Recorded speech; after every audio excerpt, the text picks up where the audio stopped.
पांडुरंग गुरु प्रथम नमन दुसरे चरण संताची या त्यांच्या कृपादाने कथेचा विस्तार बाबाजी सद्गुरुदास तुका ब्रह्मस्वरूप श्रोते व ईश्वर स्वरूप माझ्या माते पित्यो श्री भावार्थ रामायणातील युद्धकांडातील लक्ष्मण शक्तीतील 4थ्या अध्यायाची गोड अशा प्रकारची चिंतनाची कथा ऐकत आहात. सवे घेऊन वारांगणा बरोबर वारांगणा घेतलेले विमानामध्ये बसलेले आणि शेवटचं ओवीचं चरण आहे करी अटन उन्मत.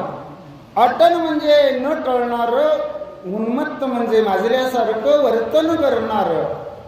असे जे अंगामध्ये विपरीत गुण असतात त्याला दुर्गुण म्हणतात. आणि ते दुर्गुण काय करतात तर ते दुर्गुण नरकाकडे नेतात. नरकाकडे नेणारे काम, क्रोध आणि लोभ ही 3 दरवाजे आहेत. आणि त्यामुळं इंद्राची अवस्था भरताला वाटली, कारण तत्वानं पाहिलं त्यांना वाटलं हा उद्धट वागतो, उन्मत्त वागतो, म्हणून अशा प्रकारचं चिंतन केलं. जो श्री निराता झाला मद प्रशानी मातला जदन लोम्या भुलला त्याचा गेला विवेक. पहिल्यांदा विवेक म्हणजे काय याचा सारासार अर्थ सांगतो. विवेक म्हणजे चांगलं काय, वाईट काय, काय करावं काय करू नये, कुणाची संगत करावी कुणाची करू नये, काय खावं काय पिऊ नये, काय करावं काय करू नये, काय वर्ज्य आहे, याला सारासार विचार म्हणतात, याला विवेक म्हणतात. आणि ओवीचं पहिलं चरण म्हणतो जो स्त्री सवे निरत झाला, जो परस्त्री बरोबर नित्य नित्य रत होतो, जो मध्यप्राशनी मातला दुसरं चरण म्हणतं, जो असणारा आपलं जीवन त्या गुत्त्यावर घालवतो. आणि जो धनलोभे भुलला, जो धनाच्या असणाऱ्या म्हणजे पैशाच्या मस्तीमध्ये स्वतः मागतो, गावबा काका म्हणतात त्याचा गेला विवेक, त्याला अक्कल काही नसते म्हणतात.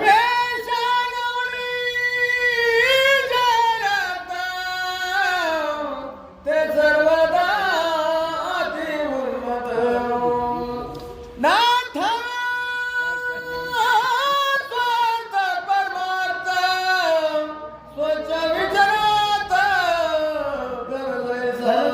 त्याच्यातला पहिला भाग सांगायला सुरुवात केली.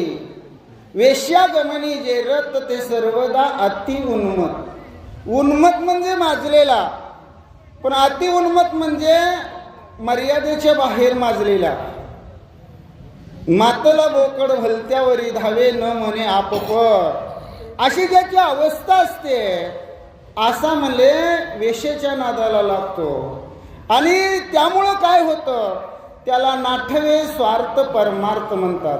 आपला संसार कसा करावा हेच कळत नाही आणि त्यामुळं परमार्थ करायचं दूर राहतं. अशी श्रीकामी असणाऱ्याच्या वेश्येच्या संगतीतल्या जीवाची अवस्था सांगितलेली आहे.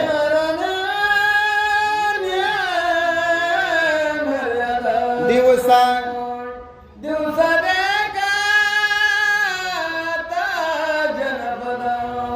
वेश्याद्वारी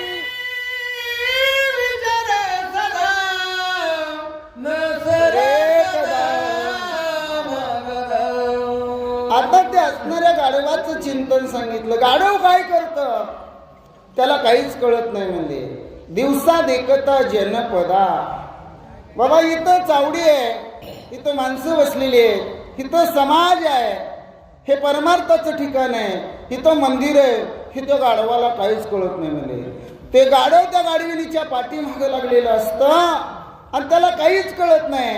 म्हणजे लाज लज्जा आबरू शरम काहीच नसतं. आपल्या हिंदीमध्ये एक शेर है, शर्म क्या चीज है वो शर्म शर्म को शर्माती है, हम तो इतने बेशरम है की शर्म हमें शर्माती है. अशी त्या असणाऱ्या 2 पायाच्या गाढवाची अवस्था आहे. उदाहरण दिले 4 पायाच्या गाढवाचे, पण इतका बिन अकलीचा कांदा हा 2 पायाचा गाढव असतो. लता हरिता उरावरी प्रीतिधामे सम्मुख खरी पदविघात मुखावरी आवडी करी जनितो. आता वास्तविक पाहता विषय सांगणं हे काही माझं काम नाही बरं का, पण बरंच आग्रह आमच्या गाजरे महाराजांनी केला आणि नाविलास्तव बसावं लागलं. पदाविघात मुखावरी लाता हानिता उरावरी.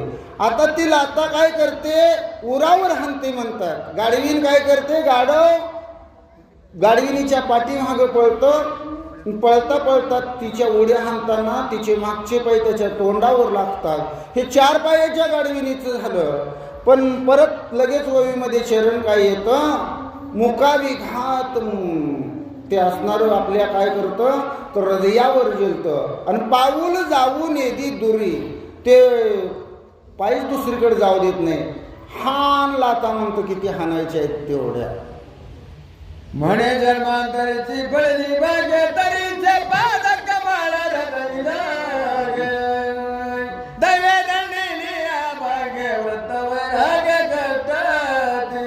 4 पायाच्या त्या गाडविनीच्या लाता गाढवाला जशा गोड वाटतात तशा 2 पायाच्या, आता गाडवीन म्हणायचं नाही, स्त्रीच्या, त्या स्त्री काम्याला त्या लाता गोड वाटतात आणि त्याला वाटतं ही प्रेम करण्याची एक आगळी वेगळी पद्धत आहे. आणि म्हणून म्हणतं, खरं जन्मांतरीची फळली भाग्ये हिचे पाद कमल हृदयी लागे. दैवी दंडिली आभागे नृत्ता वैरागी कष्टली.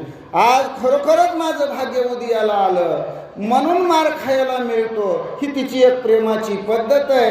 असा त्याचा वेगळाच विचार, त्याच्या मनाचा भाव खोळी समजूत असते. श्रीकामाची आईची रीती ऐक मद्याप्याची ख्याती.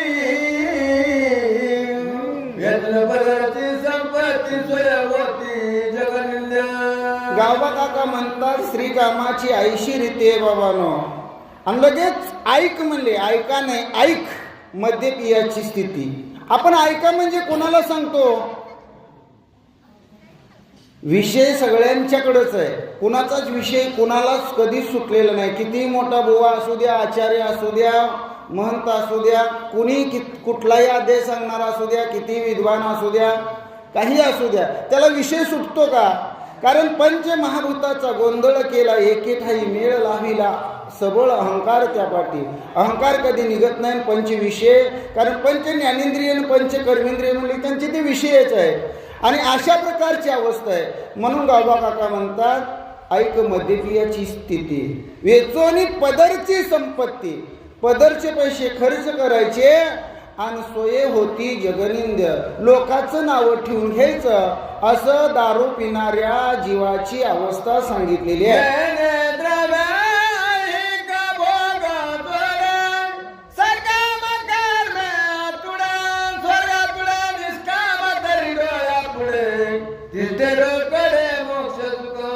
अहो, पैशाचा असणारा म्हणले वापर व्यवस्थित केला, निष्काम भूमिका ठेवली तर स्वर्ग सुद्धा हाताला येऊ शकतो. स्वर्ग सुख आपल्याला या पृथ्वी तलावर भोगता येतं. सकाम भूमिका ठेवली तर ते असणार कार्य आपल्याला साध्य करता येतं. पण हा पैसा जर वाम मार्गाला लावला तर मग लोक म्हणतात जगनिंदे हा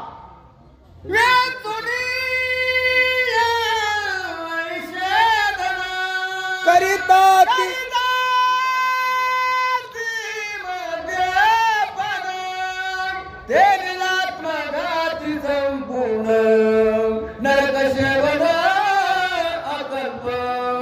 आणि असे जे असणारे पैसे आहेत म्हणले, ते पैसे जर वाममार्गाला खर्चत असतील तर मग स्वतःचा घात केल्याचं पाप त्यांना लागतं. म्हणले निजात्मघाती संपूर्ण. स्वतःला स्वतःच संपून घेणं म्हणजेच व्यसन करणं, व्यसनाच्या आहारी जाणं आणि त्या व्यसनातून न सुटणं, ही जी असणारी म्हणले वाममार्गाची दशा आहे, फार विचित्र आहे म्हणले. आणि त्यामुळं काय होते, आपण जर त्या वाटेला लागलो तर ते व्यसन, ते असणारं वर्तन आपली वाट लावल्याशिवाय सोडत नाही, अशी अवस्था आहे म्हणले. आणि त्यामुळं काय होतं तर नरक भोगणे अनिवार्य, नरकाला जाणं चुकत नाही म्हणले. कोणी त्याच्यातून आपल्याला निवारण करू शकत नाही, सोडवू शकत नाही.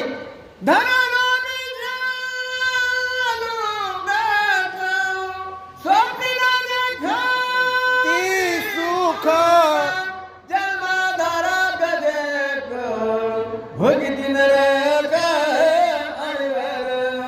आणि आता दोन विषय संपले चालू ओघामध्ये. आता धनलोभ्याची अवस्था सुरू झाली. धनलोभी जे लुब्धक, ते एवढे लुब्धक असतात म्हणजे त्या पैशाभोवती त्यांचं असणारं मन मोहलेलं असतं, गुंतलेले असतात. आणि त्यामुळं काय झालेलं असतं, जन्मदाराभ्य देख भोगीती नरक अनिवार्य. कारण आईच्या उदरातून बाहेर आल्यापासून जसं कळायला लागलं, लहान मुलाला सुद्धा बघा पैसा म्हणलं की त्याला कळतं. आणि अशा प्रकारे म्हणले ते पैशाभोवती लालची बनलेले असतात, त्यांना स्वप्नामध्ये सुख मिळत नाही. अशा प्रकारची अवस्था असते. आणि जीवनात सुख नाही म्हणजे नरक भोगल्याचीच अवस्था म्हणतात.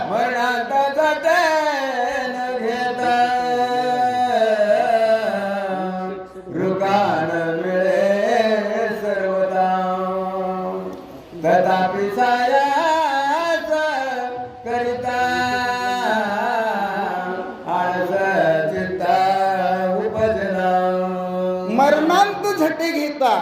आता ह्या असणाऱ्या चरणाचं फार फार विस्तृत अशा प्रकारचं म्हणजे त्याचा अर्थ आहे. पण पैशासाठी काय करत नाही. 8-4 असेल, 4-12 असेल, 12-8 असेल, जनरल असेल, कोणतीही पाळी असेल, दिवस पाळी असेल, रात्र पाळी असेल, म्हणजे पैशासाठी सगळं असणारं काबाड कष्ट आपण करण्यासाठी झटतो. पैसा कमवतो आणि कमवलेला पैसा साठवून ठेवतो, त्याला वाढवण्याचा प्रयत्न करतो. पण सजासजी 1%, 1 रुपया फुकट कोण देतोय का बघा, सहजासहजी मिळत नाही. त्याच्यासाठी कष्टच करावं लागतं. त्याच्यासाठी हालहाल करून पोटाला चिमटे घेऊन पैसा साठवावा लागतो. तेव्हा कुठंतरी पैसा बघायला मिळतो. आणि तो धनालोभी त्या धनाभोवती लुब्धक होऊन राहतो.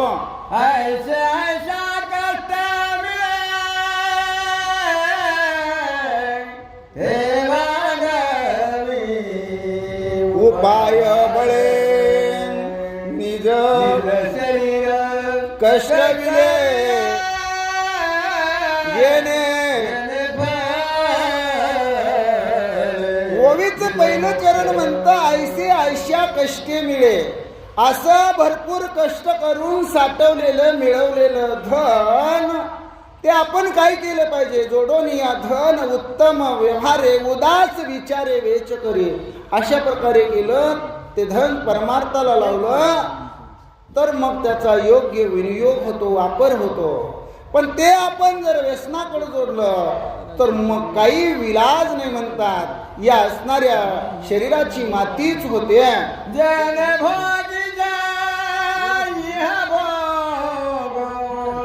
जेने स्वर्ग भोग जेने सारा जीव शिव विभाग, जीव शिव विभाग. आता पाठीमागच्या मूवीमध्ये एक चरण होतं मोक्ष सुख. अहो तो त्याच्यामध्ये अडकतो तर त्याला मोक्ष काय. मोक्ष म्हणजे मुक्तता, मुक्तता म्हणजे मोकळीक, मोकळीक म्हणजे सुटका. त्याला सुटकाच नसते म्हणजे. आणि सुटका नसल्यामुळे तो त्याच्यामध्ये गुरफटून पडतो.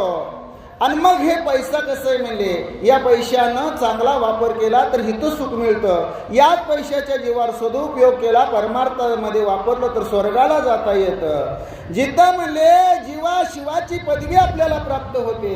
जीवानं शिवरूप व्हावं, शिवानं ब्रह्मरूप व्हावं, ब्रह्मानं देवरूप व्हावं, या अवस्थेला पोचता येतं. म्हणजे राम म्हणता रामची होई जे पदी भैस्वानी पदवी घेईजे, या अवस्थेला पोचता येतं. पण पैशाचा वापर हे लोभी जीव वाम मार्गासाठीच करतात. ते इंद्राची कोण पुसे देते दुःखी सवाते संगतीची. आणि मग एवढे इथं प्राप्त होत असताना, इहलोकी सुख मिळत असताना, स्वर्गसुख मिळत असताना, समीपता सलोकता स्वरूपता सायुज्यता हे सगळं मिळत असताना हे सगळं तो बाजूला सोडतो आणि मग काय करतो तर याच्यामध्ये गुरफटून पडतो आणि सगळं दुःखच भोगतो. अशी अवस्था होते.